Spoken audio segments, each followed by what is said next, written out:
What about the other big decision? Right on half time, Rangers scored a third. It was chalked off. What did you think? The keeper came out, he played the ball badly. Yeah, a lot of debate around it, I think, at the weekend, and mixed opinions. But for me, I thought Craig Gordon was lucky. I thought the goal should have stood.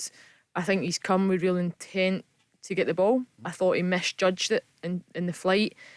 And I actually think if the ball goes beyond the back post, there would have been nothing would have changed in the game. It would have played on. I think the only reason the decision was given was because the ball ended up in the back of the net, and the referee perhaps thought that's a big decision at this stage of the game, and he gave the benefit of the doubt to the goalkeeper. But in hindsight, I don't think Craig Gordon was getting on the end of the touch again after he makes it. So debatable, and I could have seen it both ways to a point. And even still now, if it was my goalkeeper, I'd maybe be saying, no, listen, she had every right to come for it and she was impeded or whatever. But I thought it was the wrong decision. I thought the goal should have stood. Barry, what did you think? Yeah, wrong decision for me. I think the goal's got to stand. He misjudged it. He came out. Normally Craig Gordon comes out and he grips the balls, and no, for me, totally wrong decision. And I think if you look back at it, I know Leanne says there's a lot of debate, but there's no debate in my mind.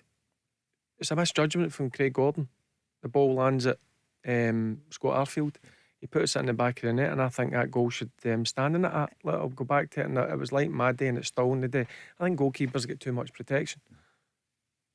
It sounded like, it looked, watching the game live, you thought, well, that's a rare mistake by Craig Gordon. He doesn't normally, but he didn't do well. He kind of flapped at it. And maybe that's the thing of the referee. Oh, it's not like Craig Gordon. Maybe he has been dunted or whatever. But if you watch it, the flight, there's no contact.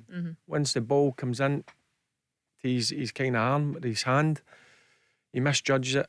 Then he hits the defender. By that time, the ball's fell to Scott Arfield, and Scott Arfield places it into the back of the net. So for me, it was a total wrong decision.